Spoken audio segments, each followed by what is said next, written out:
Wayne, what's going on? It's so great to see you and finally be able to connect with you kind of face to face. I know this is kind of a weird setting, but a little better than just seeing you on the Instagram. Well, thank you. It's good to be here. Appreciate you inviting me and having me on. You said this is the first podcast that you've been a guest on. Is that right? It is. Yes, sir. I'm I honored. I've recorded a few. I just started my own and so it's definitely everything's a learning experience for me from the beginning. So, How do you feel about your we'll call it maybe newfound notoriety or popularity? How has that process been? it it it doesn't seem real. I just uh it doesn't seem real. It's pretty a it wasn't something I set out to do. It wasn't something I expected, and now it's still something that's a little hard to process sometimes. What was the first message? Did you post something and something went viral? I mean, I've watched a lot of your content. I've listened to a lot of your podcasts and your talks and your short videos on Instagram, but was there a catalyst for this, a certain message or video that just went Well, gangbusters? And I started out um just I was training horses, and all my kids had left home, and I have worked in the wrangling industry for a lot of years, and I started exploring this whole YouTube thing, and I just wanted to make just a few little simple videos on YouTube of just practical for young people wanting to go into wrangling um, mm, horses, and just some practical tips just to help out things I wish that I had known when I started. And so I wanted to do that, and then I also kind of wanted to leave something for my grandkids when I was gone. They could get on and say, "Hey, there's Grandpa." And my wife and I, we talked when it started, and I said, well, if we wind up here in 5 or 6 years, if I've got 2,000 people, we're going to be really successful. That's wasn't expecting anything, and that's how we started out. I mean, that's right. all we looked for. And then we, and they told me, now if you want this thing to do right, you've got to keep content pretty regular. You got to put content up, and I'm pretty mobile. My lifestyle's pretty mobile. It was more so back then. And so there came a point where it's like I wasn't where the horses were. And so, well, we need to do something. So, well, we're making breakfast on the campfire this morning. So let's just video that and talk. And that's still to this day, that's one of my most watched videos. We, I just wasn't expecting that either. And then we got to a point, somebody said, my wife and my best friend, they kept saying, man, you need to do a cigar video. And I said, nobody wants to watch me do a cigar video. And so I didn't do it for weeks. But finally one day I was like, well, I need to put something up. And so I did it, and it took off. And so that kind of built things up a little bit. And then one day uh, I don't remember which video it was. I think it was I might have been like just get off the interstate, or where I had come back from the mountains with my boys, and talked about how just kind of everything kind of balanced body, soul, and spirit up there. One of those right in there, it just kind of exploded. And so I got, folks started writing in and asking questions, and then I answered a couple of them, and then just went a whole different direction. Um, It's really interesting to see, and with all due respect, a lot of the things that you share, I think most people would place them in especially the people that listen to this podcast and listen to you, would place your wisdom and timeless wisdom in the common sense category. And yet there's a reason that it resonates with people. There's something that you're either saying it, or the way that you're saying it, or the way that you're presenting it, that makes it very compelling to, I imagine most of your audience is young men, I would imagine. And I'm curious as to know why you think that is, why a message that frankly has been shared, but why is it the way you're saying it, what you're saying is resonating with so many people? Um, man, I don't know.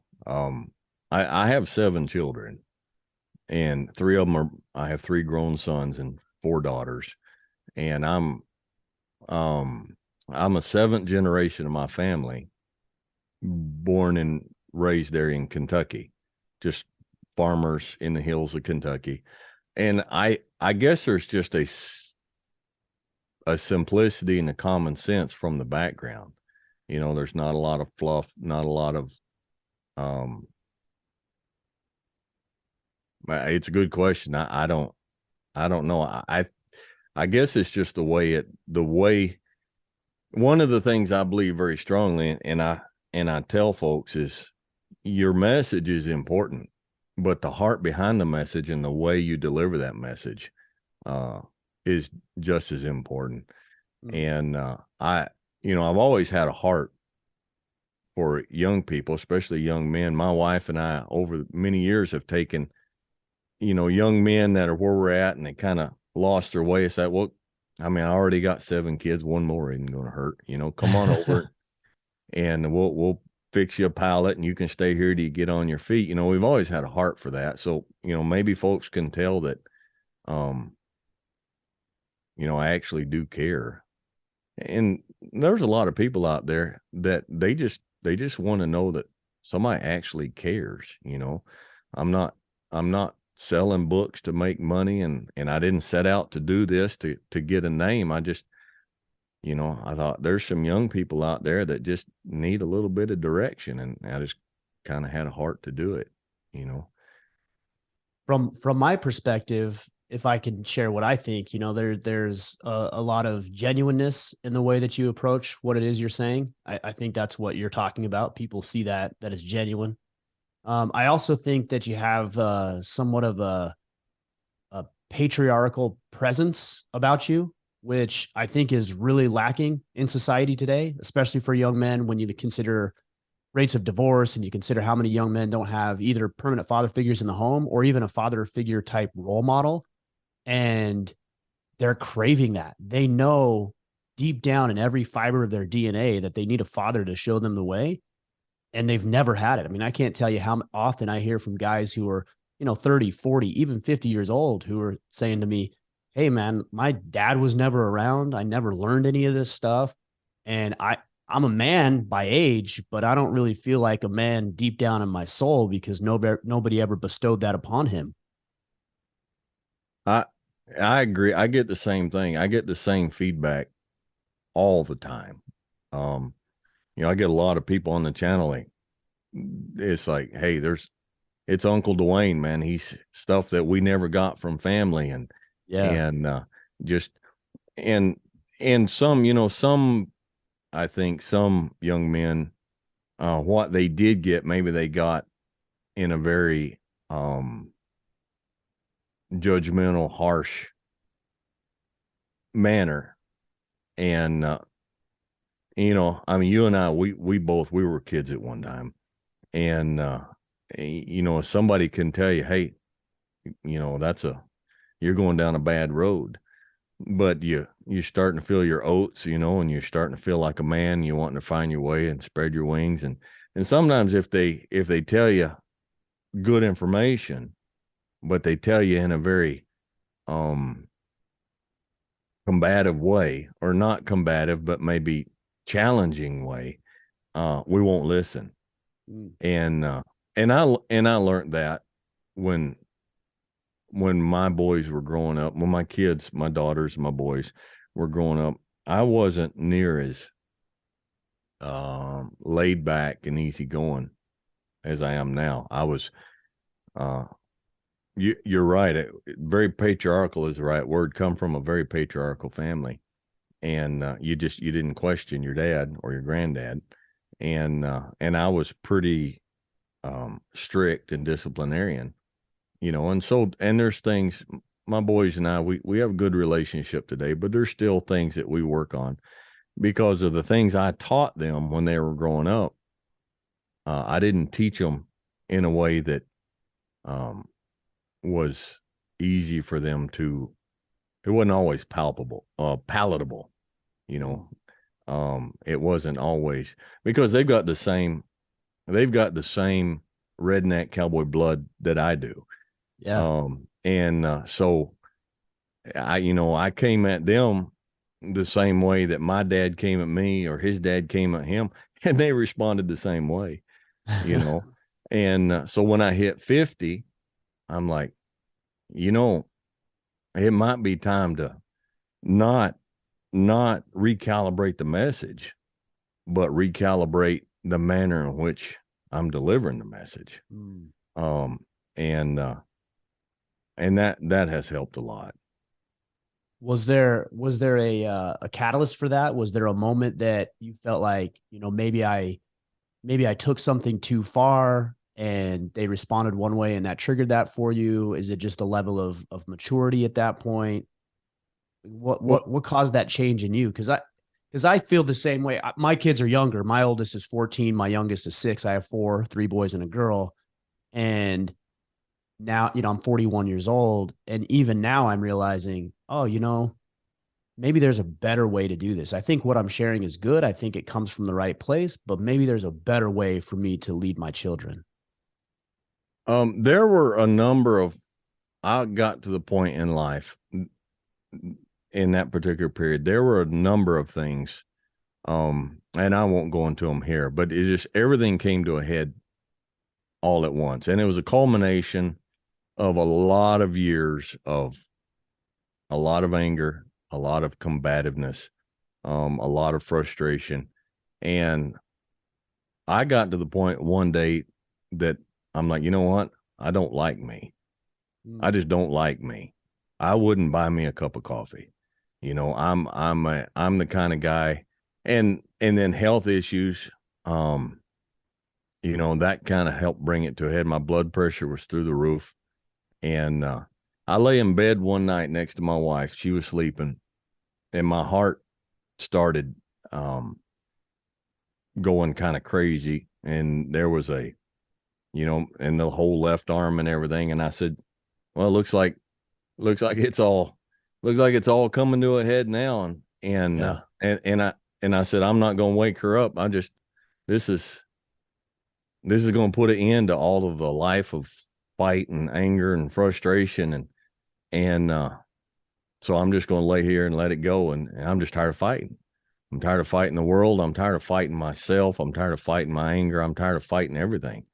And I woke up the next morning and I was still here. And so I went to the doctor, I don't know, a couple of days later, and they did EKGs, and he come back and said, yeah, there was a heart incident. Mm. And that was kind of just the final thing that made me say, I can't, at 50, I can't live like this the rest of my life. And the problem is not the world around me. The problem is inside. Everywhere I go in the world, I have the same problem. And so the only thing that's consistent everywhere I go is I'm there. So I had to start looking at me and saying, look, I need to change who I am, because not only can I not continue to stay alive for another 20 years living like I have for the last 50.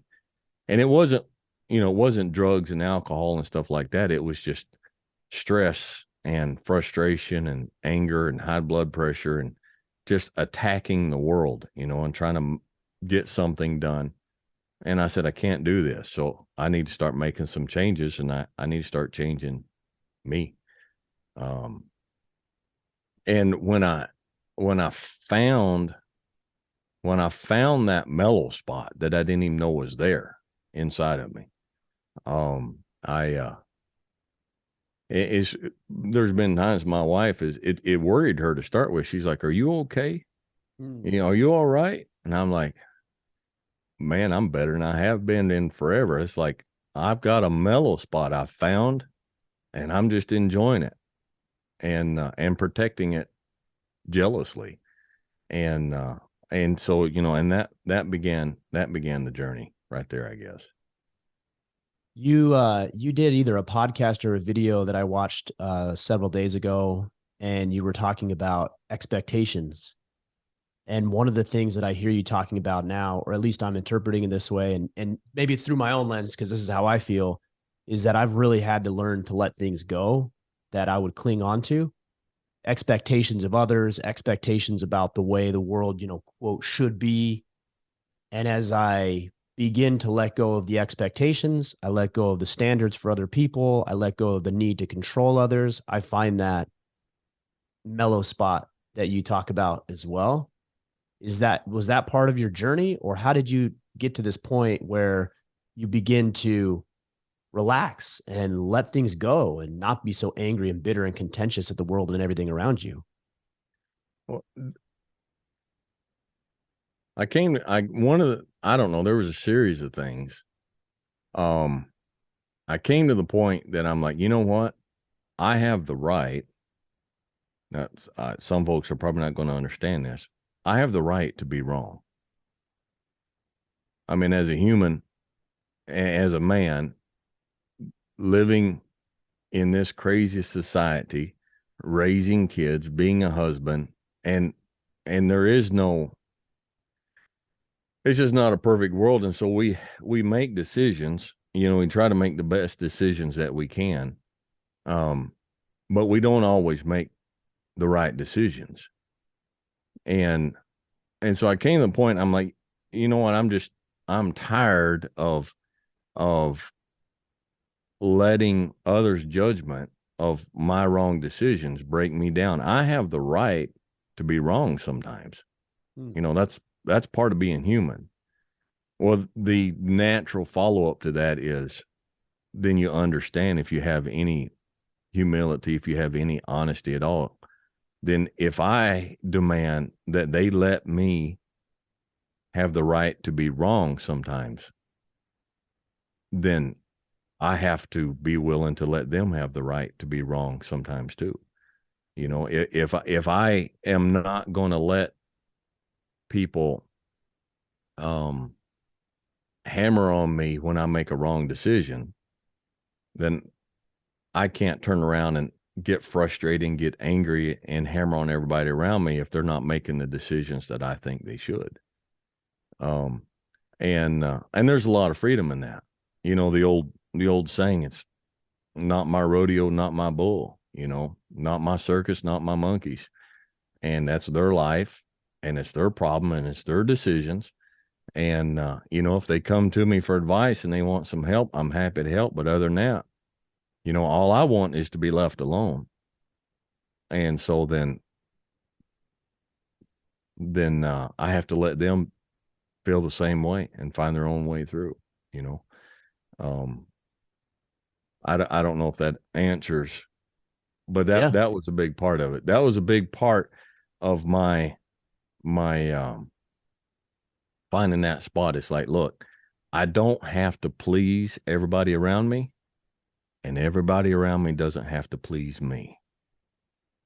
And I think if more of us can get to that point, that I don't have to expect myself to please you, and nor do I have to expect you to please me.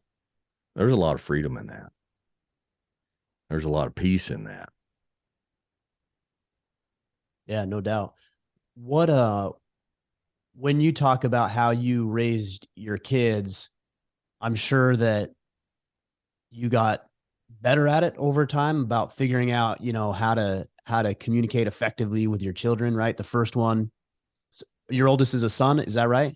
Yes, I have two sons, and then my wife and I had four daughters, and then we had another son. Oh, wow. Okay. Yeah.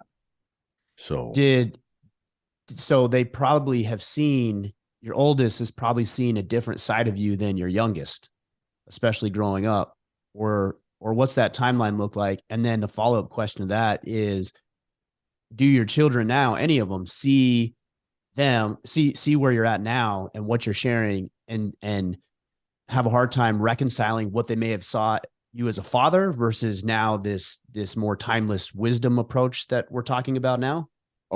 definitely. There definitely is. Out of the seven, three of them, let's see, 3 of them may watch the channel and listen. Mm-hmm. Maybe Yeah. 3 of them, you Okay. know. Sure. Um, and and then the others, they're just, and I understand it. I understand 100%, and I support it. They're just sitting back and watching, and there's not a um what's the word I want? There's not a breach in our relationship. I mean, it's like there's not a. I don't have any of my children that are not speaking to me. It's nothing like that. Got it. But there is a caution, because a very um I had a very quick temper when the kids were growing up, and I was also very authoritative. And but I look back on it, and 99% of it was insecurity. I had no idea what I was doing. I had no idea how to raise kids. And it was insecurity and it was fear. I looked around at all of my contemporaries, my and I saw all the kids that went bad. And I grew up in a very conservative, and I'm not so much in that now, but I grew up in a very, very conservative, uh deeply religious background. Um and and I saw so many, the whole thing about preachers' kids, you know, Right. Right. missionaries' kids and preachers' kids, and I saw so many of them go bad, crash and burn. And I was terrified of losing even one child. I'm not going to lose a child. And so, I tell folks, and this isn't original, I don't know where I got it, but raising children is like holding a wet bar of soap. If you squeeze it, if you grip it too tight, it's going to slip out of your hands. Mm. And if you don't hold it tight enough, it's going to slip out of your hands. But I was afraid of losing my children. So I was very, um, very protective, and not just protecting them from the world, but protecting them from themselves, so which made me very strict. And I was a difficult, I guess I was a difficult father, to be raised by. It has its, I mean, it has its payoff. I wasn't like physically abusive or anything like that. Just I wasn't a very calming man to be around. But my oldest son is a firefighter in Idaho. My second son is a hunting guide and a packer in Idaho. Uh, my the third child, my daughter, is a mother of 3, uh, and happily married. And my next daughter is she's very grounded. She's coming out to Wyoming to the school this summer to cook for us. She's an excellent cook. Um, and my next daughter is she works in a bank, and she's going out with a very excellent young man right now, and they're planning their future. My next daughter is happily married, and she has a baby. And then my youngest, my son, he's cowboying and doing well. I just texted with him yesterday in Texas. And so, they all turned out well. I didn't lose any of them, and there's not a lot of people that I think that can say that they raised 7 children in No, this sir. society, in this day and age, and didn't lose any. So, there are regrets, but there's also positives about it. And so, but anyhow, I'm sorry, to return to your question. There is some of them are still waiting to reconcile what they see now with what they were raised with. And no, my youngest didn't have it any easier than my oldest did. I'm a slow learner. I'm that 3-legged dog I talked about. No, I think they all had it equally strict. Yeah. No, I think that's valuable because uh, most of the men listening know that they want to change their life in some way. And I appreciate you saying that it starts with us. It starts with us individually. If we look around and everything around us is crappy, well, we're the common denominator in that, right? So I Right. appreciate you bringing that up. And I think most of the guys that tune along and follow and are banded with us in some way want to change. One of the hardest things is realizing that even though you have the heart to change, not everybody's going to buy into it. And even those that buy into it are going to come along the path with a lot of trepidation, very, very wary of whether or not this is lasting change. And unfortunately, in a lot of ways, we just don't have control over whether or not somebody acknowledges our desire to change. And even if it does, it might take years, if not decades, to reconcile the two. Well, Ryan, you know what the difference is for me right now? I like me. I like me. I would buy me a cup of coffee. I would sit down and have a cigar with me. And it wasn't like that before. And you know, if a man gets to the point where he's like, I'm not the best man, but I'm a good man. And those who can't see it, it's okay. I'm doing what I'm doing because this is who I want to be and this is who I need to be. And often that's enough. We have to get to the point where we like us. And I don't mean that in a narcissistic, arrogant way. Right. I mean, you know, we look at a picture, an idea of what a good man is or should be. And then we look and see if we're in that prism, if we're in that parameter, and we're like, you know what? I've got issues. Everybody does. We're all human. None of us walk on water, you know. But all in all, by and large, I think I'm a pretty good feller. And I can sit down and have a cup of coffee, like I said, have a cigar, have a pipe in peace, and be happy with myself. And if I can do that, then if somebody comes along and they're not happy with me, it doesn't carry as much weight. What are some things that you did in your life as you made this transition from somebody who doesn't like yourself to becoming somebody who does like and would have a cigar with? What are some things that you did in order to make yourself feel more confident in who you are and, as you said, a pretty good fella? My biggest problem was a lack of peace, a lack of calmness. And so, and I don't know if this goes fully 100% to your question, but I got to the point, it's like, what is it that I don't like about myself? All right, that was at the beginning. What is it I don't like?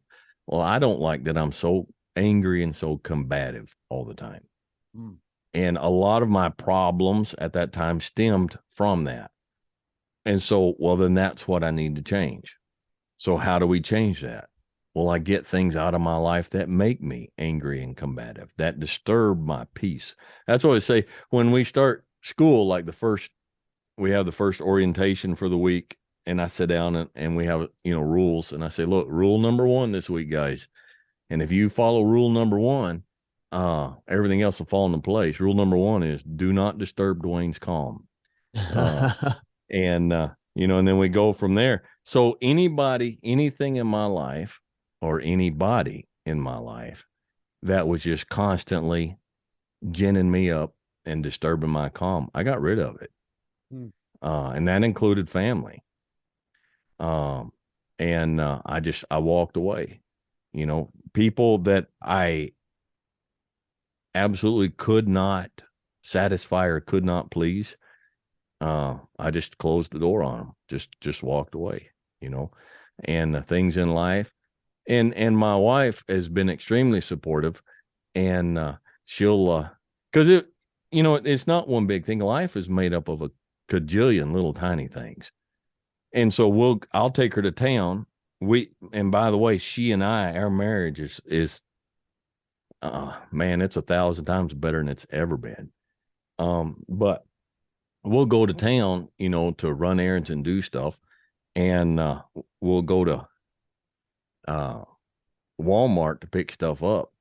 And she'll tell me, she's like, look, why don't you just sit here in the truck in the parking lot, have a cigar, and I'll go into Walmart, because Walmart disturbs me. Um, it's It just is a so, disturbing place for it is sure. a disturbing place. And so, I mean, just little tiny things like that. It's like, no, just don't, that just what is it in life that keeps you ginned up, that just keeps you fired up, that keeps you angry? And how much of that can you just get rid of? And, some of it may be life circumstances. Some of it may be people. Some of it may be dietary. And it's a combination of all of it. But the biggest, I would say overall, the biggest changes I made was to identify what it was that that kept me in a state of unlikableness, if Mm, you will, and get rid of it. yeah. Yeah. Yeah, that's powerful. I don't think we examine that all too often. We know that there's things that are unhealthy or negative. You know what's interesting about that though? We actually keep those things in our lives because there's some sort of perceived value from those things. Like we would absolutely immediately get rid of them if there wasn't something we perceive to be gaining by those relationships or those behaviors or those substances. So there is something that we get from it. Like what? Give me an example. Alcohol would be a great example. Many men, I've had my own struggles with alcohol and I've been verbal and vocal about that. Where I know that's not good for me. I know what kind of person I've become. I know I don't like that person. I know I'm not productive. And yet it's a pretty good little escape mechanism, at least temporarily. And so there's a Right. benefit to that substance, although I know how destructive it is for me. Right. Right.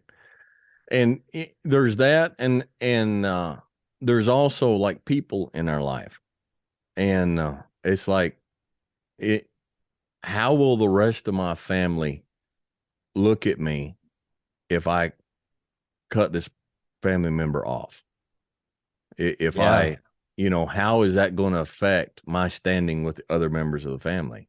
Um, and if I just cut somebody from my phone, one of my friends, was someone who was a friend, or I considered a friend, or they considered a friend, considered to be a friend, but it was just negative all the time. Couldn't ever match up, couldn't ever, and it just kept me in a perpetual state of frustration and anxiety.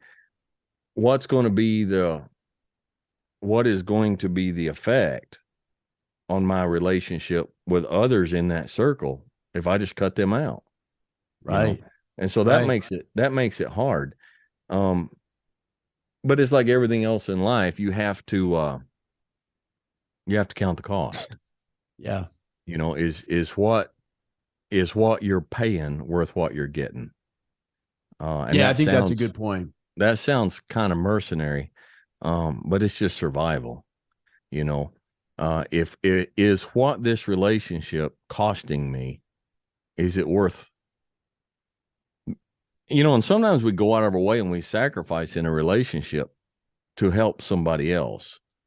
Who needs help, who wants help, who is accepting, and it's all cost on our side, and that's okay. But it's the people that we're paying to help who are not trying to help themselves, who are giving no return to us or to themselves. And it's just not worth the price. It's not worth the cost. I can't, we have to, and there's a balance, but we got to come to the place. It's like, I can't live your life for you, and I can't let you destroy my life because you refuse to live your life. Mm. And so it's a price. There's a cost. Yeah, I think that cost analysis, for lack of a better term, is important. As you were saying that, I was thinking about what somebody else might gain from maintaining a toxic or negative relationship, and it might be that they pride themselves on being helpful or charitable, like you mentioned. It might be that they pride themselves on being, strong and tough and being able to work through these things. And there's another one that I think is a real big issue, which there's something to be said for it, is they pride themselves on being loyal. And so they'll be loyal to a classmate from high school they had a relationship with 20 years ago at the expense of everybody's well-being because they place loyalty above all of these other benefits of maybe not continuing that relationship. Well, I agree. And I think where people misunderstand and where they go wrong is loyalty is the way I look at it. And there may be some folks listening to this that they may have to chew on this and contemplate this for a little bit because it's a different way of coming at it. But loyalty it's a contract. It's a two-way street. Loyalty is not a one-way street. There are those who will not see it that way, and that's okay. But if I am loyal to a person and that person is not equally loyal to me, then it's not loyalty. Now somebody will fall. I mean, we've all had friends who've crashed and burned, who've hit a wall, and there's loyalty during hard times. I'm not saying that, but you talk about the friend from high school or something who's never returned that regard, never returned that loyalty. Then what are we being loyal to? There's loyalty, but what are we actually being loyal to? We're not being loyal to a friendship because a friendship takes two. And if they've never returned that their side of things, then there was never a friendship to start with. So you're being loyal to something that never actually existed. Interesting. Yeah. So, you're almost talking about the relationship as this separate entity that you're being loyal to, like a relationship or the agreement, even if it's not clearly stated. The agreement is that there's this friendship, there's you as a person, and then there's this friendship, and we need to be loyal to the relationship. But if you quote unquote breach that contract, so to speak, like then I'm being loyal to something that isn't actually real. That isn't something I need to pledge my allegiance to. being loyal to a concept. It's like horses. People go out and they'll buy a horse because they like the idea of a horse. Yeah. They grew up with posters on the wall and and they like the idea of a horse. But when they get a horse, and they have to go out there and clean the stalls every day, and they have to feed the horse, and they got to bust the ice in the water trough in the wintertime, and they got to pay for all the tack and pay for the vet bill and pay for the farrier. And then they go riding, and the riding isn't like they thought it was going to be. They get out of horses because they liked the idea of horses. They liked the dream of horses more than they liked the reality of horses and the price that it cost to have a horse. So the idea of a horse was much more appealing than the reality of a horse. And I think a lot of relationships are like that.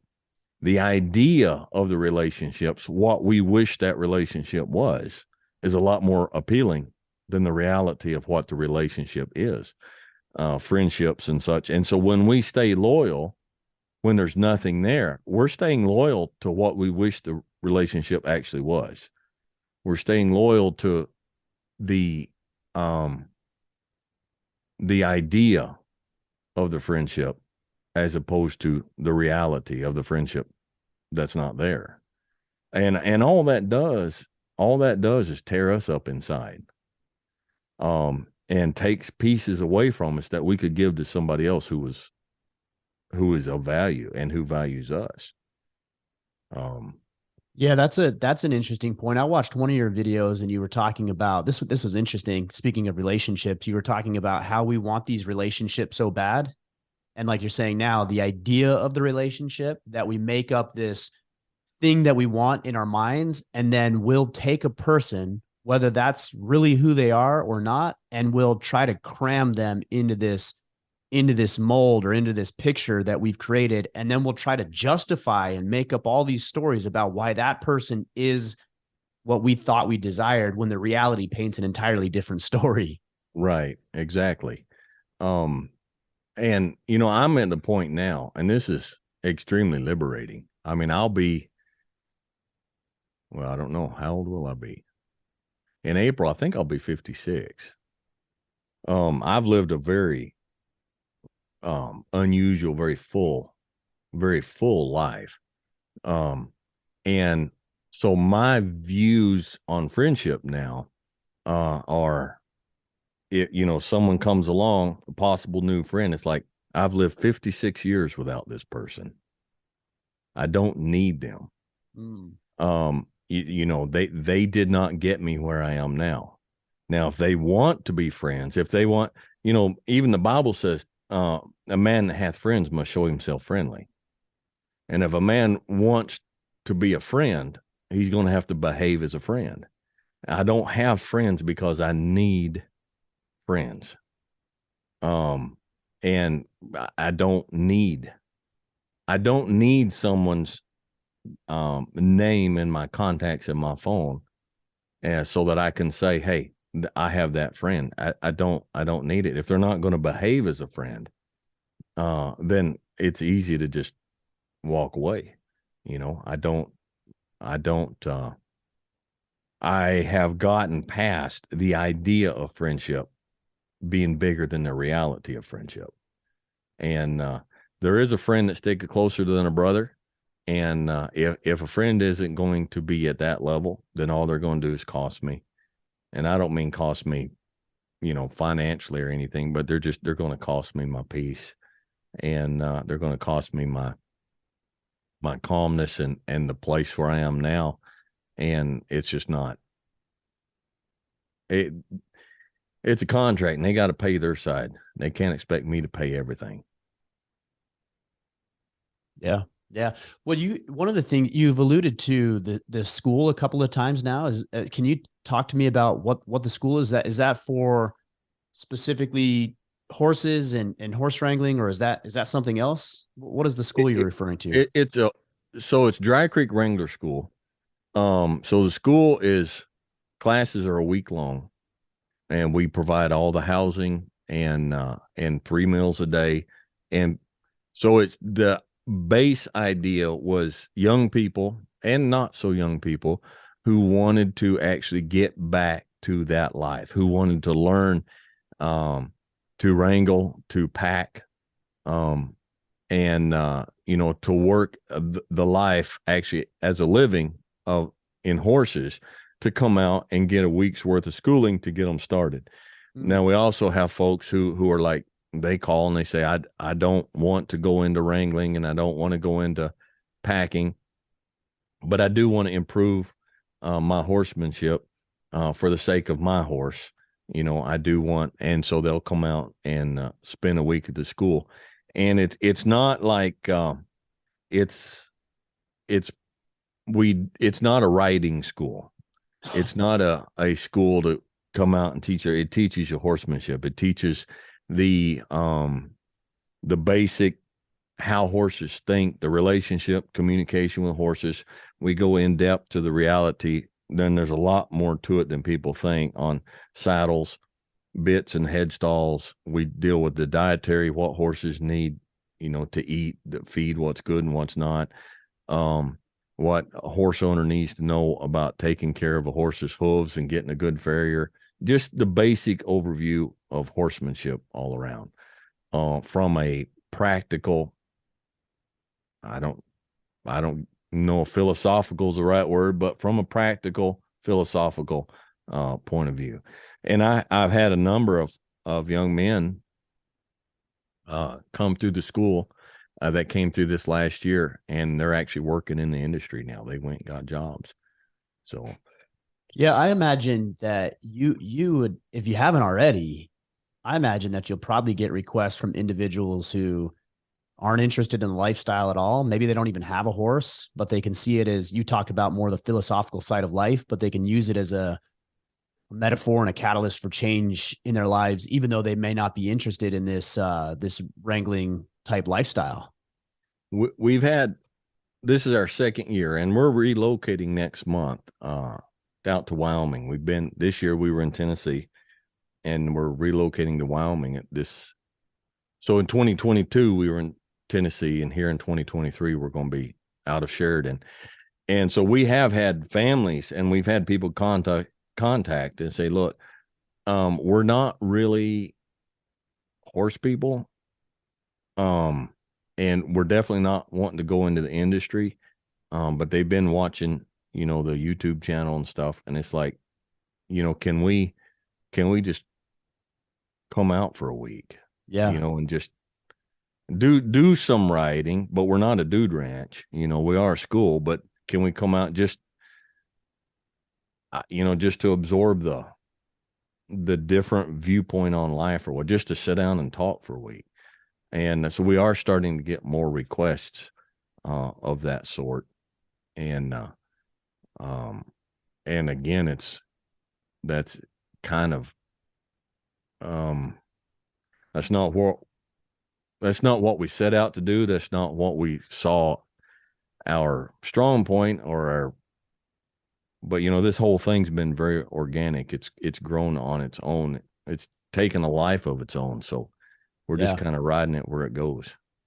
Yeah, I imagine that's the case. I know it has been for me over the years. Thinking about what I wanted this to be when we started versus what it is now is in the same vein, but a lot different than I anticipated and imagined that it would be. But also being able to acknowledge what your strengths are, also acknowledging what people resonate with and how you're serving them. Because ultimately, a lot of people think that we individually get to determine what's valuable to others, but we don't.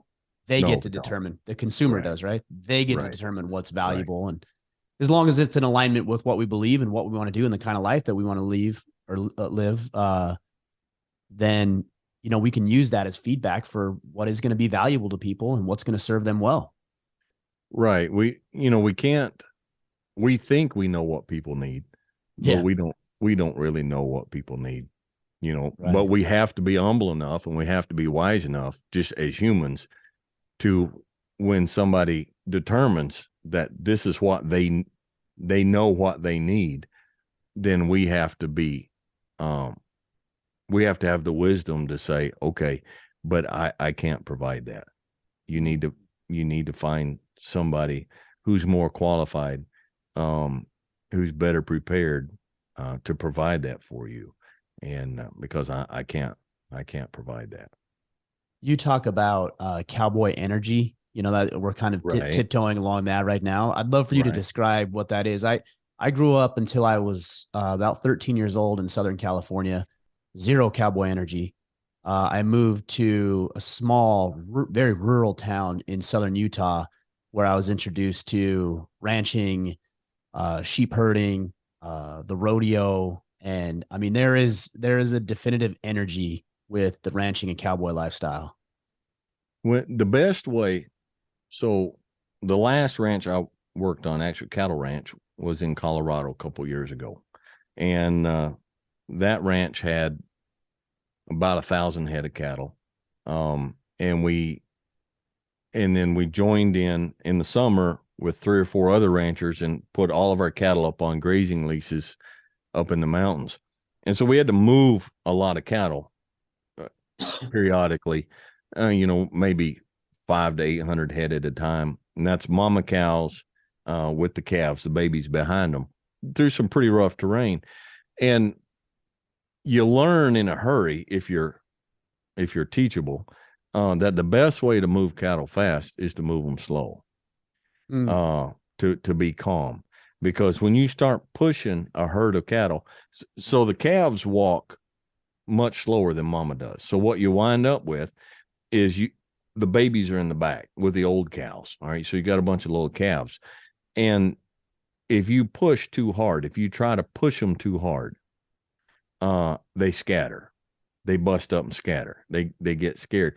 But if you come in and you push them easy and you push them at a calm rate, a calm pace, they'll move away from you calmly and keep moving forward.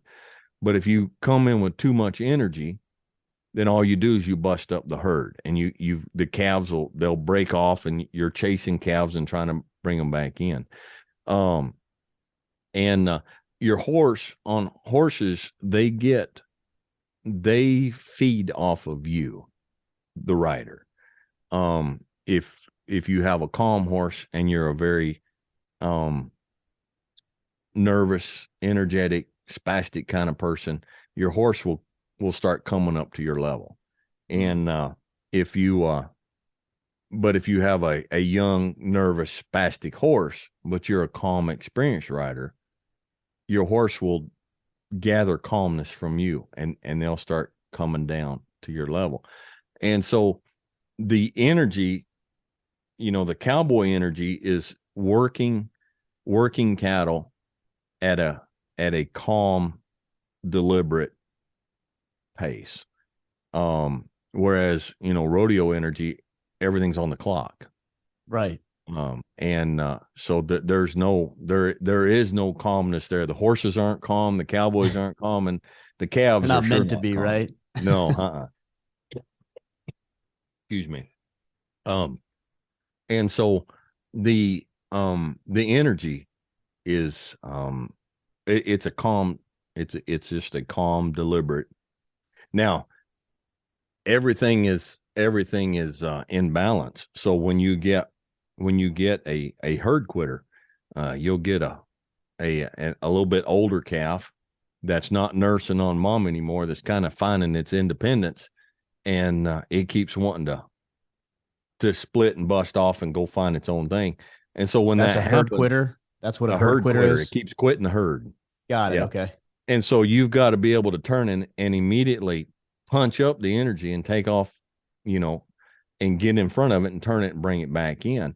But one of the things about that make the American quarter horse, that's a whole nother deal.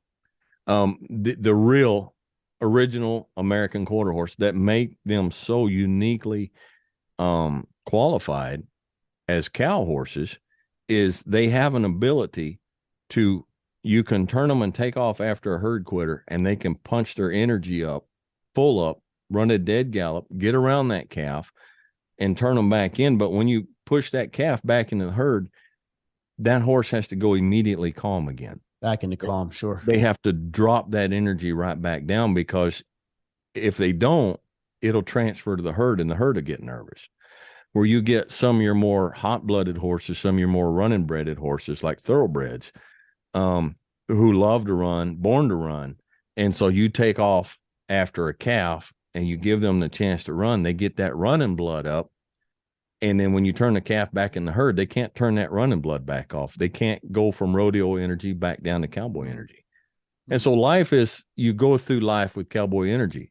And then sometimes if you've got to turn a herd quitter back, then you turn on that high end energy, you go get it and you come back, and then you come back down and you calm back down. Otherwise, your energy is going to transfer to the herd, being life, and it's just going to keep busting up on you.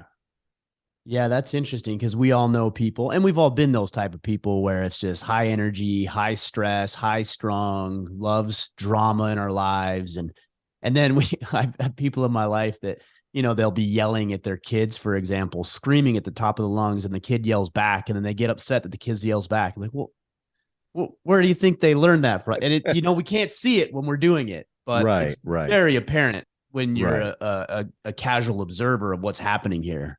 Right. Well, if you fill up a bathtub with water, all right, and fill that bathtub with water and go down there and kneel beside that bathtub of water and take your hand, raise it up in the air as high as you can, and then bring it down as fast and hard as you can. And what's going to happen? You splash that water everywhere. Well, you're not going to splash it. You're going to hit it and you're going to hurt your hand. It's like a belly flop. It's going to be like concrete. Okay. Yeah. The faster you come down, you're going to hit that, and you're not going to penetrate into that water very well. Got it. Okay. Okay. But if you do the exact same thing and you come down at half speed, half of that speed, you're going to go right in the water. And if you bring down at a quarter speed, you're going to come in, you're going to go right down, and you can go down there and, I don't know, grab that rubber ducky or whatever you're trying to do, But it's like, I don't know if you hunt at all, if you're into firearms. And yeah, do you? I do. Okay. So you understand, if we talk a little bit about ballistics, I'm a big 45-70 guy. That's my caliber of choice. And in really, really tough game. Now, this is something that's debated all across, but it's been my experience, and I've taken everything from grizzly to Alaska bull moose, caribou on down. Got some experience here. In game that is really tough, like really tough game, like moose or grizzly bear, a slower, heavier bullet will actually penetrate deeper, further than a smaller, super fast bullet. Mm. And a lot of times we keep hitting that bathtub of water and hurting our hand because we're hitting it so fast and so hard. And if we would just slow down, and approach what we're trying to approach, but approach it calmly and at a slower pace and methodically, we can penetrate a whole lot better. And that's part of where I've come to is just, it's like this YouTube channel, for example. Everybody, when I started, they're like, Dewayne, you got to do this. You've got to edit this. You got to have loud music, and you got to come in here and you got to do that. Right. And I'm like, no, that ain't me. I don't think I'm going to do that. And now you've watched enough to know that everything's pretty calm, pretty laid back. There's not a bunch of music. There's not a bunch of editing. I'm not sitting there yelling at the camera and carrying on. And I approached it just slow and easy. And it's just exploded and taken off. So when I slowed down in life and quit approaching everything with rodeo energy, then it kind of gives life a chance to do what it's supposed to do without me busting that herd up all the time. I like that analogy of the ballistics as well, because you could also consider when you're going against tough game, shot placement, right? Very precise, very accurate. You're not going to take a shotgun out there and take a moose. In fact, my son and I, just this last year, we were able to shoot a moose up here in Maine. Mm-hmm. And, you could get into caliber and, should you shoot this or shoot that? And yeah, there's something to be said for that. But a lot of it, if you have a big enough caliber bullet, it's all negligible. But really what it comes down to is, are you precise on your shot placement? Or are you taking this shotgun approach and hoping, you hit something and it gets zero penetration whatsoever? Right. So yeah, buck fever. You approach it with buck fever and you're not calm and slow and, aim small. And it's perfect analogy. You're right. And it goes back to life. If we approach it with buck fever and we don't have an aim, we don't have a goal. We're not specific. We're not precise. Then yeah, it's all a moot point after that. Yeah. Well, Dewayne, I've appreciated this conversation. And I know the guys will as well. And of course, I've watched tons of your videos and podcasts. Where can the guys go learn more about what you're doing, whether it's on Instagram or YouTube or wherever you want to direct them so they know where to go and to get more information from you? Well, we have the YouTube channel, Dry Creek Wrangler School. We have a web page, an actual web page that talks about the physical school itself, which is drycreekwranglers.com. And then there is the podcast, Dry Creek Wrangler. And then there's so much of this stuff it's hard for me to keep up with. I'm like a canary drinking from a fire hydrant these days. And then there is an Instagram, and I think that's Dry Creek Dewayne. And I have a Rumble, for crying out loud. You got it all. Well, yeah. Let's see. Rush Limbaugh died, so somebody's got to become the king of all media now. So I figured that's right. That's you. In. Somebody's got to do it. It might as well be you. Might as well. So the Rumble is mostly just, the stuff that YouTube won't allow, like guns and cigars and pipes and stuff like that. All the fun stuff. All the good stuff. Yeah. Well, good. We'll sync it all up. Like I said, I've been following you for some time now, and I'm honored that I could be the one to kick off your podcast appearances. I know there's probably going to be plenty more, and I'm a big fan. I'm a big supporter. Your message is crucial. So whatever I can do to help you, to spread the message, to support you, to get the word out, I'm all about it. I really appreciate you taking some time today. Well, I really appreciate it, man. I'm honored that you invited me on and let me come down here and flap my gums for a while, and so I thank you for it. I do. Adam. Thanks, Dwayne. All right.